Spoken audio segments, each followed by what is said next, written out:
Na aula de hoje nós então começaremos a falar um pouco sobre essas relações então entre os evangelhos, né? Primeira coisa que o autor apresenta para a gente é os evangelhos sinóticos, eles têm uma ordem comum.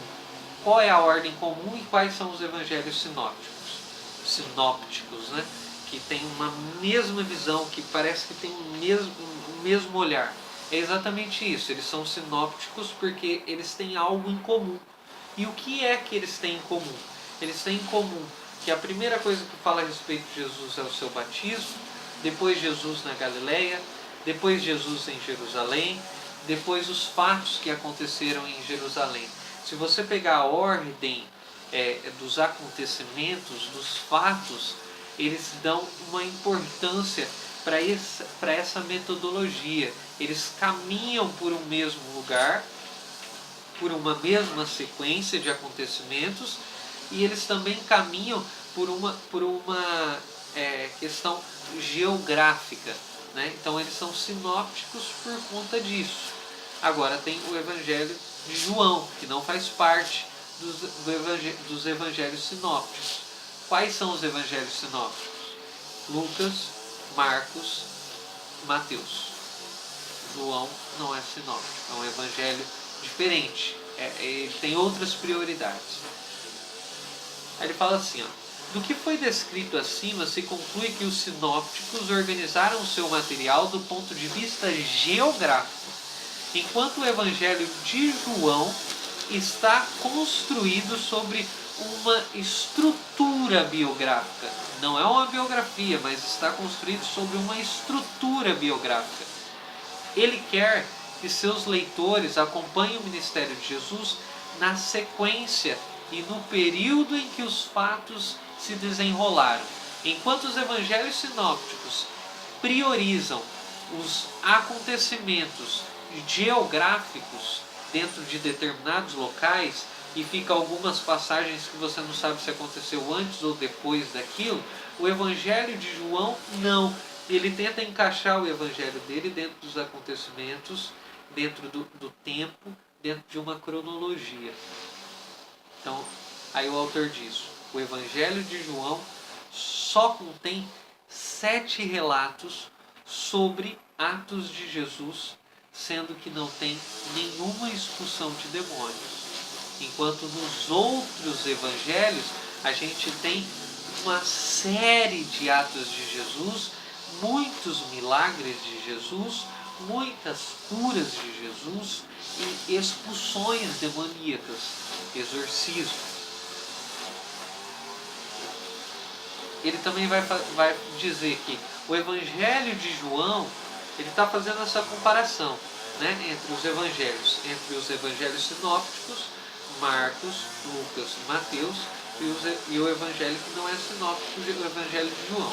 Então ele vai dizer, o evangelho de João traz relatos detalhados de acontecimentos da vida de Jesus, como por exemplo o diálogo de Jesus com a mulher samaritana, que dá um monte de página, um monte de fala de Jesus, ou a cura do cego de nascença no capítulo 9, ou a ressurreição de Lázaro no capítulo 11. Então, são relatos que você vê que João está preocupado com os mínimos detalhes daquilo que estava acontecendo.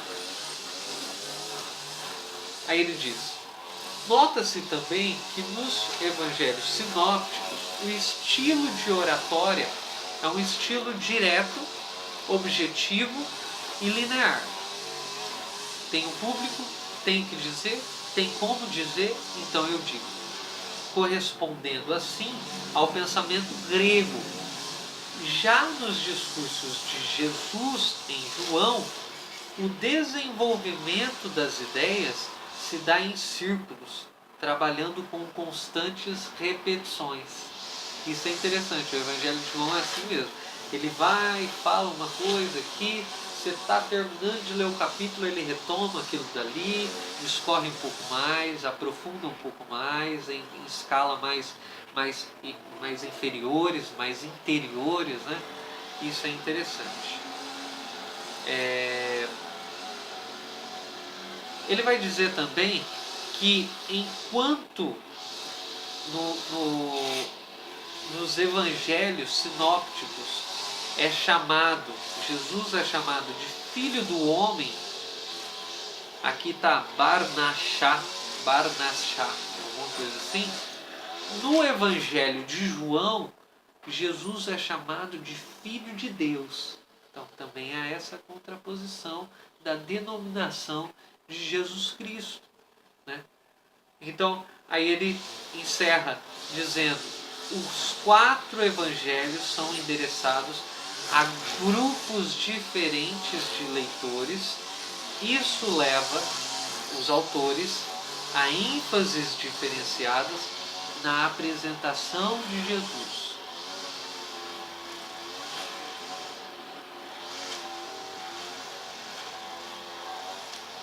Aí tem algumas hipóteses sobre os evangelhos sinópticos, porque aí as pessoas vão dizer: mas por que eles escreveram igual então? Não pode ter sido algo copiado, não pode ter sido algo combinado.